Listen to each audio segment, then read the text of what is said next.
ಇನ್ನು ಚಿತ್ರದುರ್ಗದಲ್ಲಿ ಇವತ್ತು ಪ್ರಧಾನಿ ನರೇಂದ್ರ ಮೋದಿ ಅವರು ಮೊದಲಿಗೆ ಪ್ರಚಾರ ಸಭೆಯನ್ನ ಕೈಗೊಳ್ತಾರೆ. ಚಿತ್ರದುರ್ಗಕ್ಕೆ ಬಂದು ಆಮೇಲೆ ಅವರು ಮೈಸೂರಿಗೆ ಬರೋದು. ಹೀಗಾಗಿ ಜಯದೇವ ಮುರುಘಾ ರಾಜೇಂದ್ರ ಕ್ರೀಡಾಂಗಣ ಅಂದ್ರೆ ಆ ಕ್ರೀಡಾಂಗಣದಲ್ಲಿ ಇವತ್ತಿನ ಸಮಾವೇಶ ನಡೆಯೋದು. ಅಲ್ಲಿ ಸಹಜವಾಗಿ ಈಗ ಕೊನೆ ಸಂದರ್ಭದಲ್ಲಿ ಬಹಳ ಪರಿಶೀಲನೆ ಎಲ್ಲ ನಡೆಯುತ್ತೆ. ಭದ್ರತೆಗೆ ಸಂಬಂಧಪಟ್ಟಂತೆ ಹೇಗೆ ಎಲ್ಲ ವ್ಯವಸ್ಥೆ ಆಗಿದೆ ಅನ್ನುವಂಥದ್ದನ್ನ ಖುದ್ದು SPG ಅವರು, ಸ್ಪೆಷಲ್ ಪ್ರೊಟೆಕ್ಷನ್ ಗ್ರೂಪ್ ಅವರು ಇವತ್ತು ಅವರು ಪರಿಶೀಲನೆ ನಡೆಸ್ತಾರೆ. ಇದೀಗ ನಾವು ಅಲ್ಲಿ ಗಮನಿಸಬಹುದಾಗಿರುತ್ತೆ, ಕ್ರೀಡಾಂಗಣದಲ್ಲಿ ಅಂದ್ರೆ ವೇದಿಕೆಯಲ್ಲಿ ಬಾಂಬ್ ನಿಷ್ಕ್ರಿಯ ದಳ ತಪಾಸಣೆಯನ್ನು ನಡೆಸ್ತಾ ಇದ್ದಾರೆ. SPG ಇಂದ ಸಮಾವೇಶದ ವೇದಿಕೆಯಲ್ಲಿ ಪರಿಶೀಲನಾ ಕಾರ್ಯ ಈಗ ನಡೀತಾ ಇದೆ ಅನ್ನೋದು ಗೊತ್ತಾಗ್ತಾ ಇದೆ. ಇನ್ನೇನು ಕೆಲವೇ ಗಂಟೆಗಳು ಬಾಕಿ ಇರುವಂಥದ್ದು ಪ್ರಧಾನಿ ನರೇಂದ್ರ ಮೋದಿ ಅವರ ಆಗಮನಕ್ಕಾಗಿ. ಹೀಗಾಗಿ ಈಗ ಈ ಎಲ್ಲ ವ್ಯವಸ್ಥೆಗಳನ್ನ ಮಾಡ್ಕೊಳ್ಳಲಾಗ್ತಾ ಇದೆ. ಭದ್ರತೆಗೆ ಸಂಬಂಧಪಟ್ಟಂತೆ ಅದರಲ್ಲೂ ಪ್ರಮುಖವಾಗಿ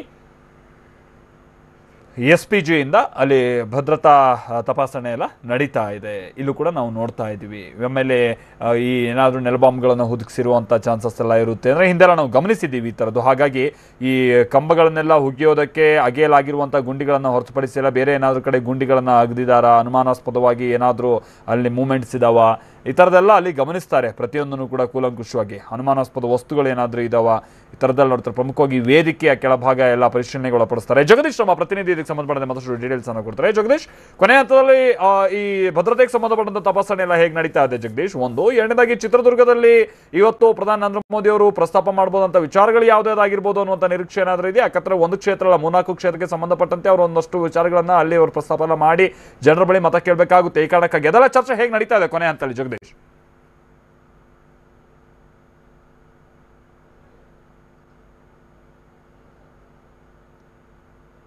ಬಹುಶಃ ನಾವು ಪ್ರತಿನಿಧಿ ಜಗದೀಶ್ ಅವರ ಸಂಪರ್ಕ ಸಾಧ್ಯ ಆಗ್ತಾ ಇಲ್ಲ, ಮತ್ತೆ ನಾವು ಸಂಪರ್ಕ ಮಾಡೋಣ.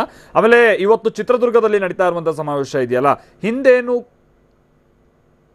ಹಿಂದೆನೂ ಕೂಡ ಇಲ್ಲಿ ಸಮಾವೇಶ ನಡೆದಿತ್ತು. ಆ ಭಾಗದಲ್ಲಿ ಸುತ್ತಮುತ್ತಲ ಸುಮಾರು 5 ಜಿಲ್ಲೆಗಳಲ್ಲಿ ಗೆಲುವು ಸಾಧಿಸೋಕೆ ಸಾಧ್ಯ ಆಗಿತ್ತು ಅನ್ನೋದೆಲ್ಲ ಒಂದು ಮಾತಿದೆ.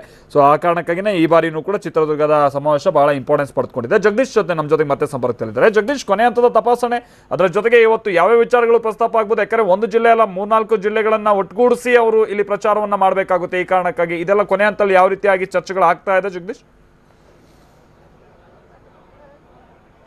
ಮಾಲ್ತೇಶ್, ಈಗಾಗಲೇ ಚಿತ್ರದುರ್ಗಕ್ಕೆ ಏನಂದ್ರೆ ಮೋದಿ ಅವರು ಬರೋದಕ್ಕೆ ಎಲ್ಲಾ ರೀತಿಯ ಸಿದ್ಧತೆಗಳಾಗಿರುವಂತದ್ದು. ಕೊನೆ ಹಂತದಲ್ಲಿ SPG ಅವರು ಎಲ್ಲಾ ರೀತಿಯ ಭದ್ರತೆಗಳನ್ನು ನೋಡ್ತಿರುವಂತದ್ದು, ತಪಾಸಣೆಯನ್ನ ಮಾಡ್ತಿರುವಂತದ್ದು. ವೇದಿಕೆಯಲ್ಲೂ ಸಹಿತ ಯಾವುದೇ ಕಾರಣಕ್ಕೂ ತೊಂದರೆಗಳಾಗಬಾರ್ದು, ಯಾಕಂದ್ರೆ ಹಿಂದೆಯೂ ಸಹಿತ ಬಹಳಷ್ಟು ವಿಚಾರದಲ್ಲಿ ಏನಂತಂದ್ರೆ ತೊಂದರೆಗಳಾಗಿತ್ತು. ಆದ್ರೆ ಈ ಬಾರಿ ಯಾವುದೇ ಕಾರಣಕ್ಕೂ ಸಹಿತ ಆಗಬಾರ್ದು ಅನ್ನೋದ್ರ ಬಗ್ಗೆನೂ ಸಹಿತ ಈಗಾಗಲೇ ಎಲ್ಲಾ ರೀತಿಯ ಭದ್ರತೆಯ ದೃಷ್ಟಿಯಿಂದ ಚೆಕಿಂಗ್ ಮಾಡ್ತಾ ಇರುವಂತದ್ದು. ಅದ್ರ ಜೊತೆಗೆ ಯಾವೆಲ್ಲ ನಾಯಕರು ಎಲ್ಲೆಲ್ಲಿ ಏನಂತಂದ್ರೆ ಚೇರ್ ಮೇಲೆ ಕುತ್ಕೋಬೇಕು ಅನ್ನೋದ್ರ ಬಗ್ಗೆನೂ ಸಹಿತ ಸ್ವತಃ SPG ಅವರೇ ಹೋಗಿ ಅವರ ಹೆಸರುಗಳನ್ನ ಚೀಟಿಗೆ ಮುಖಾಂತರವಾಗಿ ಕುರ್ಚಿಗಳ ಮೇಲೆ ಅಂಟಿಸ್ತಾ ಇರುವಂತದ್ದು ನಾವು ಕಾಣಬಹುದಾಗಿದೆ. ಈಗಾಗಲೇ ವೇದಿಕೆ ಮೇಲೆ ಸುಮಾರು 3 ಜನ SPG ಅವರು ಎಲ್ಲಾ ರೀತಿಯ ಭದ್ರತೆಗಳನ್ನು ನೋಡಿಕೊಂಡು ಸಿದ್ಧತೆಗಳನ್ನ ಮಾಡಿಕೊಂಡು ಕೊನೆ ಹಂತದಲ್ಲಿ ಇನ್ನೇನು ಕೆಲವೇ ಕ್ಷಣಗಳಲ್ಲಿ ಅಂದ್ರೆ ಸುಮಾರು 2 ಗಂಟೆಯಿಂದ 2.5 ಗಂಟೆ ಒಳಗಾಗಿ ಏನಂತಂದ್ರೆ ಮೋದಿ ಅವರು ಇದೇ ಒಂದು ವೇದಿಕೆಯ ಮೇಲಿಂದ ಭಾಷಣವನ್ನ ಆರಂಭ ಮಾಡ್ತಾರೆ, ಜನರನ್ನ ಉದ್ದೇಶಿಸಿ ಭಾಷಣವನ್ನ ಮಾತಾಡ್ತಾರೆ.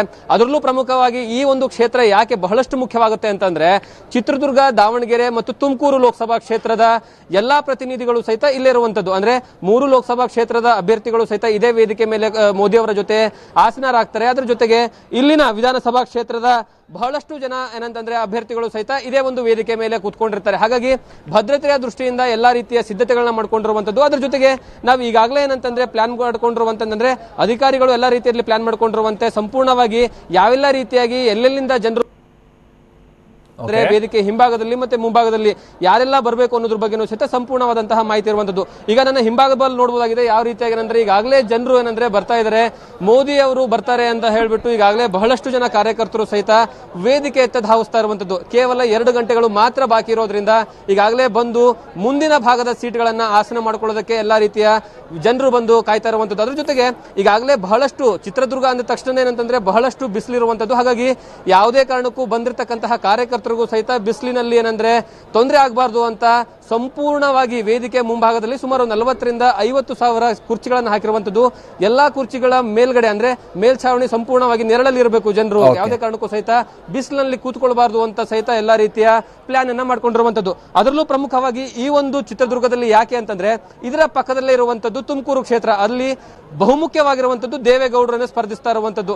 ಹಾಗಾಗಿ ದೇವೇಗೌಡರಿಗೆ ಇಲ್ಲಿನ ವೇದಿಕೆ ಮುಖಾಂತರವಾಗಿ ಟಾಂಗ್ ಅನ್ನು ಕೊಡೋದಕ್ಕೂ ಸಹಿತ ಇವತ್ತು ಬಹಳಷ್ಟು ಪ್ರಮುಖವಾದಂತಹ ವೇದಿಕೆ ಆಗುತ್ತೆ ಮೋದಿ ಅವರಿಗೆ. ಅವರಿಗೆ ಕೇವಲ ಚಿತ್ರದುರ್ಗ ಮಾತ್ರ ಅಲ್ಲ, ಅದ್ರ ಜೊತೆಗೆ Okay. ತುಮಕೂರು ಸಹಿತ ಏನಂತಂದ್ರೆ ಬಹಳಷ್ಟು ದೊಡ್ಡ ಮುಖ್ಯವಾದಂತ ಪಾತ್ರವನ್ನ ಅನುಭವಿಸ್ತಾ ಅಂತ ಹೇಳ್ಬೋದಾಗಿದೆ ಮಾಲ್ತೇಶ್. Okay, thank you